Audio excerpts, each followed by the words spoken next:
What's the latest in the Heisman market? Week 10 market openers are open. And we'll take a look back at week 9 before we look ahead to week 10. Bobby, we are on the clock, so let's just talk right about Ole Miss and Oklahoma. Ole Miss Rebels got their first win under Lane Kiffin in a SEC-ranked road game. Big win for the Rebels. Definitely a setback for Oklahoma. What's your thoughts here? I thought Ole Miss was really impressive overall. Obviously, like they took money against them in this game, and it was really something for whether they compete against this Trinidad Chaplains on the road. What can they do against a really good Oklahoma defense and a really good Oklahoma defensive front? That's one of the best in the country. Even the defense I thought played well. Now they did allow some explosive. They did allow also some tackles for loss on the offensive side as well. But otherwise, I thought Lane was in his bag, and it was a really good performance. And honestly, like Ole Miss kind of, unless they really poop the bed the remainder of the week, like they might have punched their ticket to their playoff with that win here. One thing I want to note, just because Twitter in that game was a little crazy about when Lane put in Austin Simmons into the game at the goal line a couple times. An account claims he's a film guy, but Brooks Austin BA. He said, "You study Ole Miss enough. You'll notice I'm reading the tweet, by the way, from yesterday. You notice they struggle inside the 5 on passing downs. Chambliss has too many batted passes.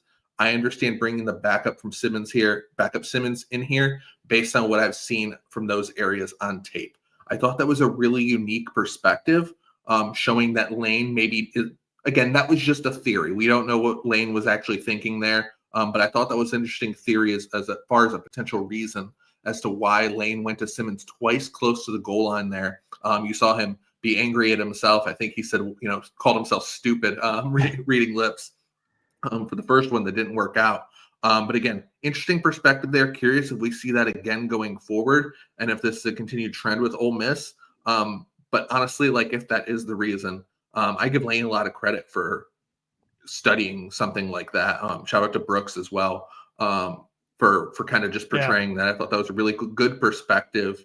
And just, I thought it was really good performance for Ole Miss. I'm still concerned on the Oklahoma side. Mateer still stepping up in competition. Still concerns about that date back to Wazoo with him. I never thought he was, a real Heisman contender or anything like that. Or NFL draft prospect. I just didn't think he had the arm. I think we're seeing some of that as we get further in the SEC schedule. I think we might see it as we go deeper into November here. Takeaway number 2 from Saturday, a G5 game with really important consequences on the American race. Memphis getting the win, the upset win against South Florida.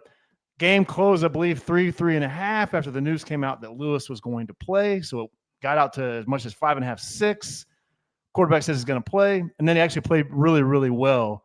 Memphis holding gutsy. Memphis holding USF to only 7 points in the second half. So tip of the cap to Memphis bouncing back after UAB. What are your thoughts here as we look forward, I guess, on the American race, and your thoughts on just USF and Memphis in general?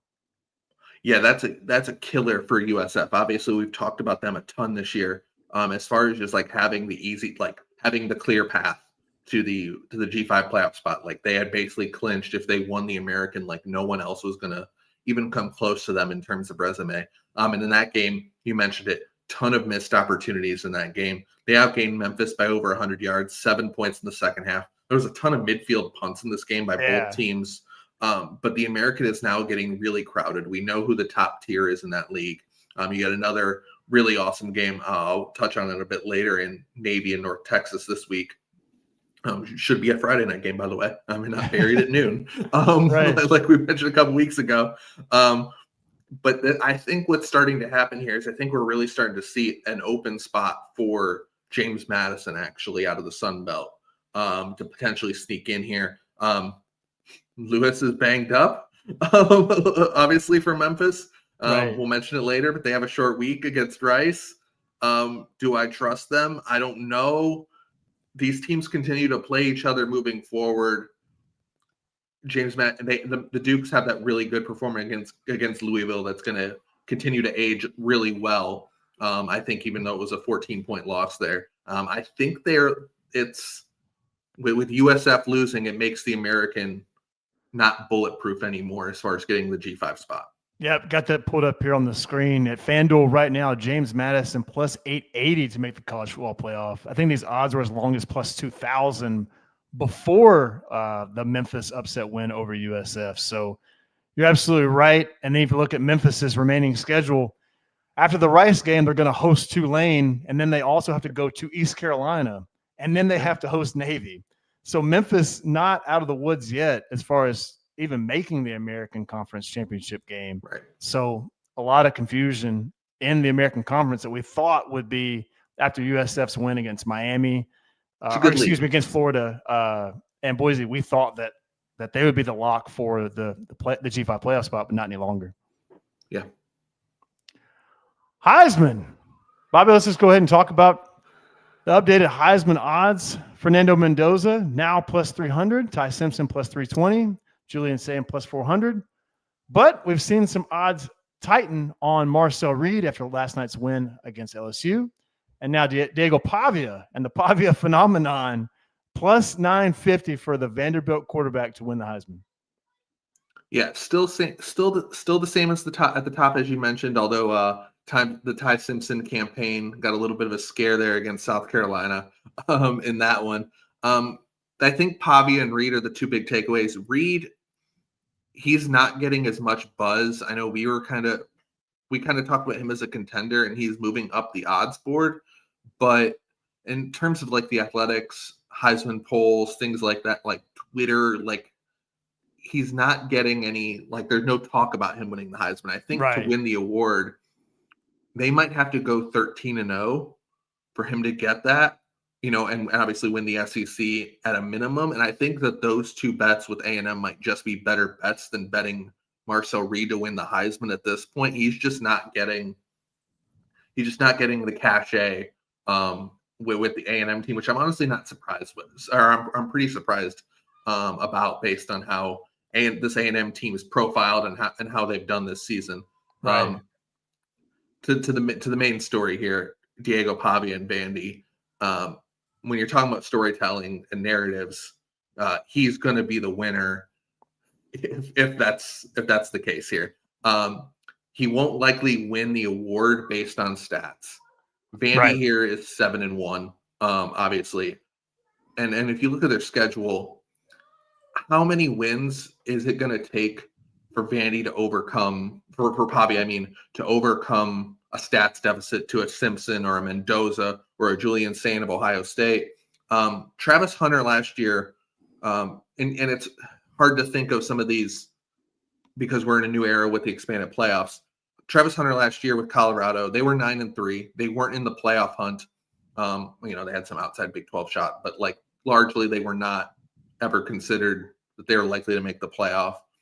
But he did that by doing something we've never seen before, playing on both sides. Right. So this kind of makes me think that Vandy and for Pavia to have the stats deficit he's going to, they're going to need to be at 10, which means 3-1 down the stretch here, at most, or at minimum here for him to win the award. You got two really good defensive teams, who although have disappointed, Texas and Auburn the next 2 weeks, gettable spot with Kentucky. And as crazy as it seems, in Knoxville, November 29th, could be quite frankly, a play-in game for a playoff spot and, a spot where Diego can possibly cement the Heisman. If he's, in the game against Missouri here, he scored the touchdown at the end, on the ground, 1-yard touchdown run to put that game away late. Moments like that is going to be how he wins. And these are all going to be very highly contested, short spread games outside the Kentucky game here. So he certainly has the options here. At the end of the day, I think the bet to be made, or the thing you have to consider, is if you have Simpson or Mendoza, you have to consider whether you need to play defense on the Pavia narrative, or you just hope that Vandy finishes 9-3 or worse based on that schedule. Because I don't know if he can win at 9-3. Agreed. And Bobby, you and I were talking off air about how this Pavia roadmap to the Heisman is going to work. And looking at the Tennessee schedule also, they're a favorite this week against Oklahoma, New Mexico State. They'll play whatever version of Florida they're going to get. And then the Vanderbilt game. This is another prime time, major matchup that could have major highlight and media ramifications, right? All eyes on this That's Vanderbilt going to be like the story. 10 seed or something. Absolutely. So like you were mentioning, that game could actually make or break the Pavia story. So like you were saying, you might want to look at your Heisman portfolio now and hedge accordingly for the Pavia phenomenon that's happening. So from the Heisman, we turn to the Week 10 market openers. So Bobby, why don't you get us started on, I guess, are we doing any weeknight games? We got a couple of the weeknight games here. 303, 304, James Madison, Yep. Texas State. Kind of mentioned the Dukes earlier. Early opener was above 7, and it's now fallen below that key on the Bobcats there with some early money taking Texas State on what is, quite frankly, a really good Tuesday night matchup here. 315, 316, Memphis Rice. Mentioned Memphis already a little bit. Lewis, known to be banged up going to the UCF game or USF game. Now, short week travel to Rice.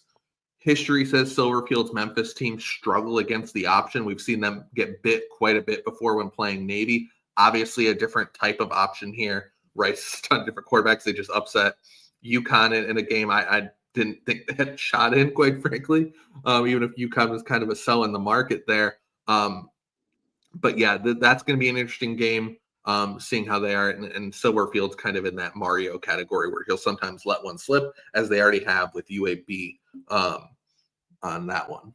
Right. Going down the board, 339, 340.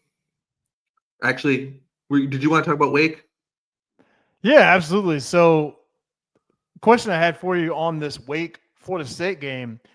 In my opinion, this is being priced like, Ashford's not going to play, and we're getting the version of Wake that you saw on Saturday, which absolutely couldn't do anything offensively against SMU.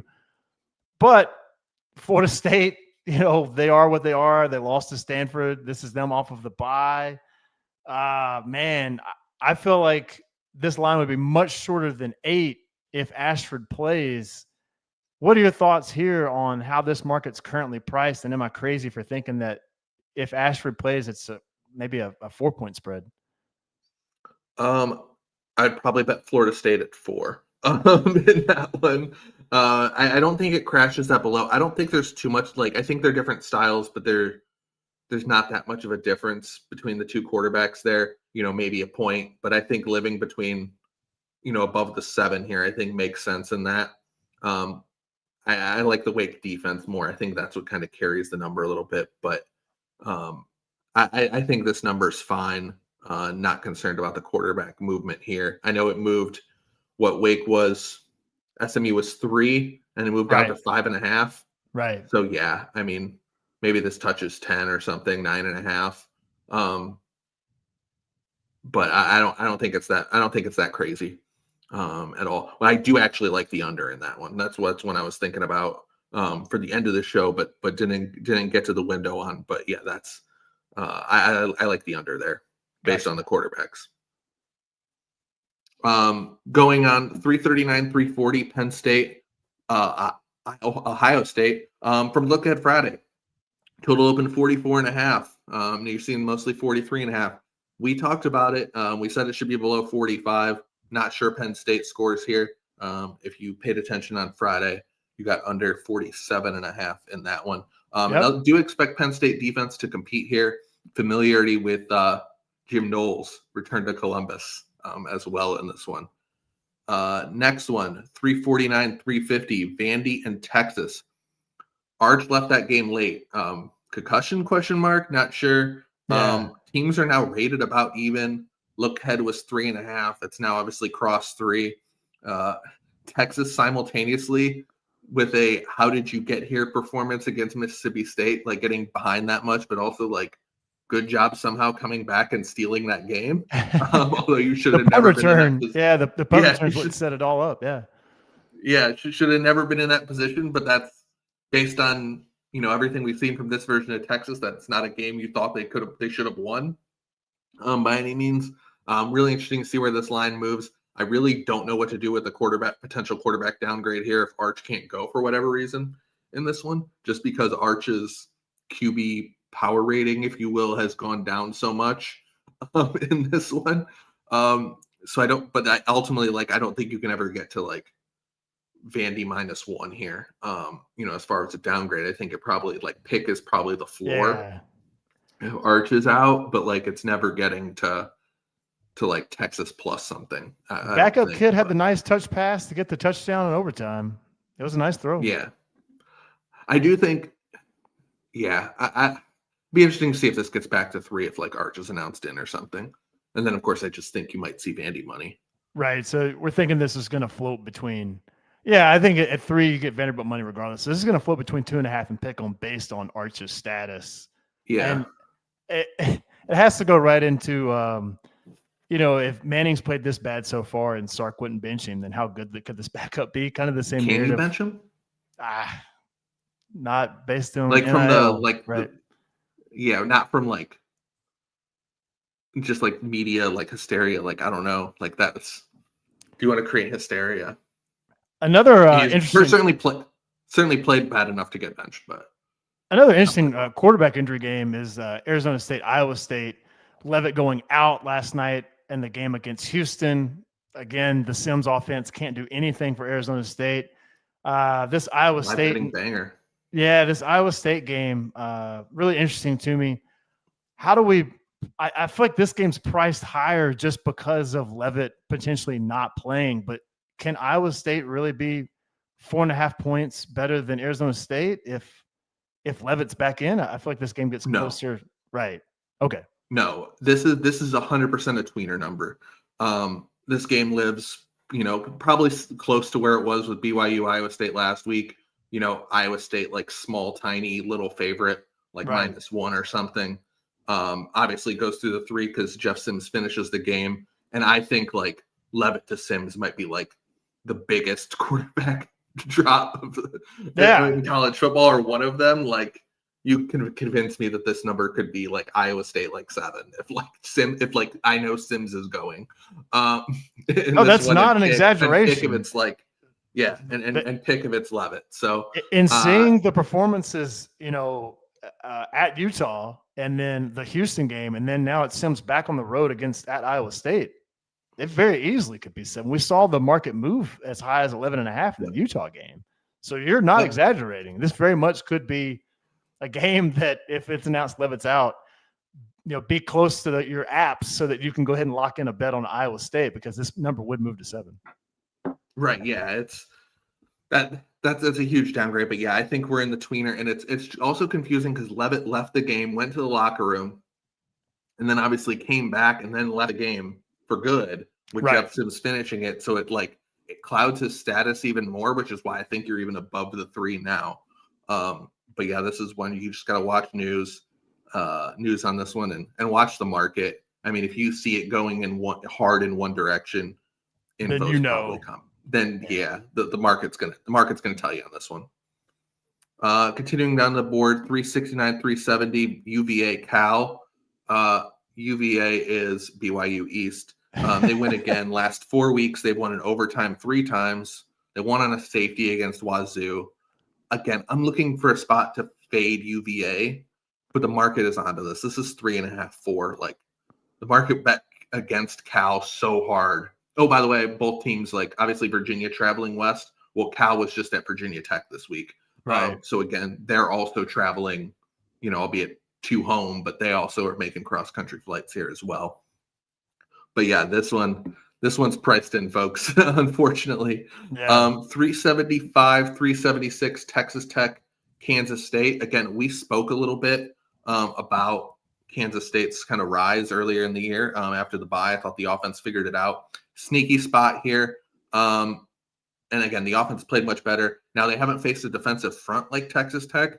So I'll be curious how that size goes. But I think, depending whether this might be a sneaky over potentially here. And Baron Morton's supposed to play now, right? Because Hammond is now hurt.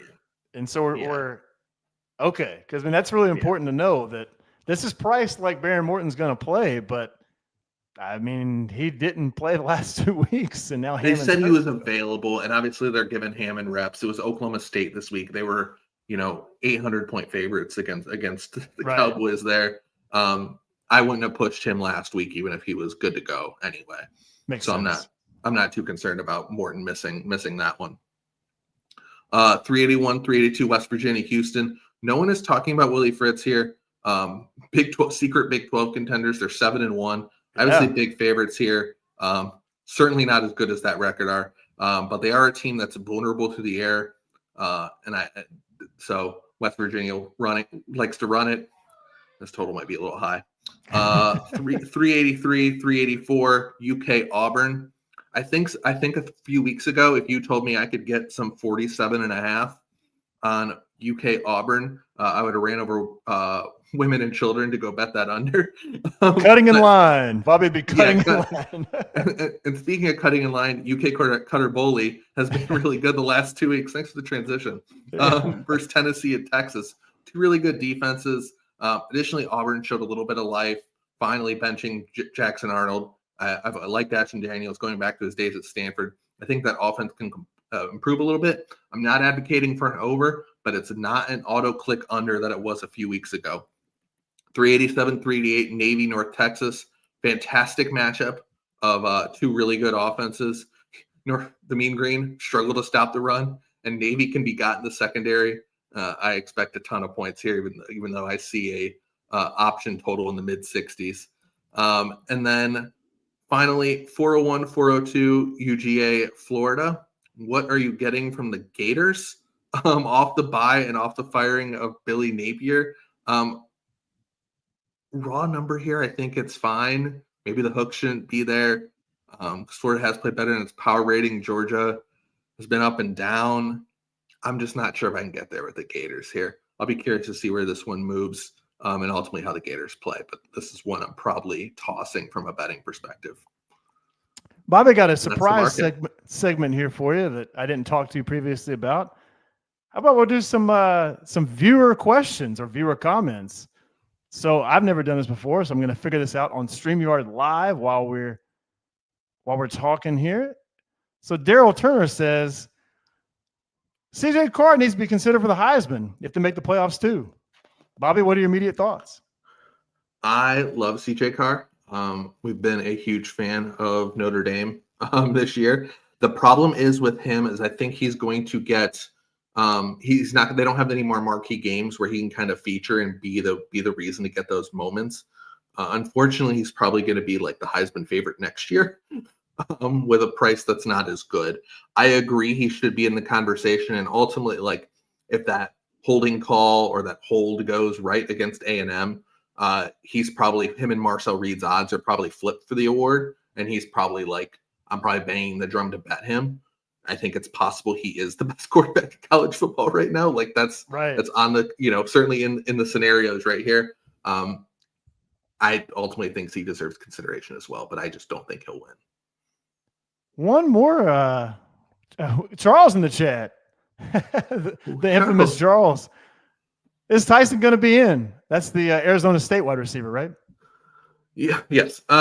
Not sure on that one, but obviously he missed as well. Again, contributing, and I actually think like for a wide receiver that like he's definitely worth something for Arizona State. You didn't see them get going anything against a Houston secondary that can be got. They didn't get going till 24-0. That game was over. I know they almost came back, but not sure of the status on that one. But again, that is something key to watch with that one as well. One more comment from Charles. Kansas State sneaky live for a Big 12 elimination game. Well, I might have to look at that. No instant reaction there. I don't know that. I'd have to look at the standings and whatnot. Yeah, I mean it's a log jam. You've got Cincinnati undefeated, BYU undefeated, and then you've got one Houston. loss. Yep, one loss Houston, one loss Texas Tech, and now you've got a 2-loss Arizona State and 2-loss Utah. So yeah, I mean if TCU has 2 losses as well. Kansas State's 3-2. They obviously can beat Texas. They got Texas Tech, Utah down the stretch, and then 2 very winnable games against Okie State and Colorado. Yeah, I mean, upset Utah and Texas Tech, you get to 7-2 and have those monster tiebreakers with Utah and well, I guess Utah would have 3 losses then, but you'd have a monster tiebreaker with Texas Tech. Yeah, that's actually really sneaky. That's a good call, Charles. There are the odds up on the screen for our YouTube viewers. Guys, the comments were awesome. Thank you so much. Please continue to comment, and Bobby and I will definitely answer as many questions as possible. That was a lot of fun. We will jump into best bets. Before we get to best bets, guys, please like and subscribe if you're on YouTube. That definitely helps Bobby and I know that we're giving out some good, actionable betting content. If you're on Spotify, please leave us a 5-star review as well on iTunes. We're also very active on our CFB900 Twitter page. Please feel free to drop us a comment there. So, Bobby, best bets had a little bit of a run of bad luck here. 0-5 last week. We got to own it. Yeah. It just is what it is at this point. And we're moving on. As they say, we're moving on to week 10. So now that week 10 is here, do you want to break down a MAC under for us? Yep. Central Michigan and Western Michigan, we're going to go under the total of 41.5. Just kind of looking at that game that we broke down last week with the Broncos, that barely got to 43, barely over this exact same total, basically right around 41 here. That was with 17 in the fourth.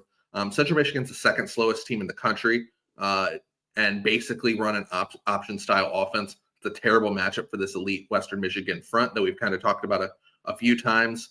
I think that we're going to see a low scoring. I actually think Western Michigan's probably the right side in this game, but I think we see something like 24-10 or something along those lines here. And this one goes under the total in Kalamazoo. And then I actually think you turned me on to a bet this morning that I think we're going to give out today. So I'll let you explain a total I mentioned earlier in the market segment between West Virginia and Houston. So the under 49.5 is going to be our best bet in West Virginia at Houston. This was one of our Sunday morning coffee bets. This is one that I really like. I'm more of the simple handicap Adam Chernoff school of thought here. When I look at a game, the first thing I think is, all right, what's the implied score? And so we're getting an implied score here of 32-17, meaning that West Virginia is going to score 17 points. My immediate thought is, is that even possible for West Virginia to score 17 points? So I got the scores pulled up here of their last couple of games. And you see in Big 12 play, they did score 17 against TCU, but prior to that, 13, 24, 14, and 10. The 14 points they scored at BYU is a bit of an anomaly. Honestly, they had 2 touchdown drives of like less than 20 yards. So other factors to consider are Houston's done a great job of controlling the ball most recently. Their offensive approach has been time of possession.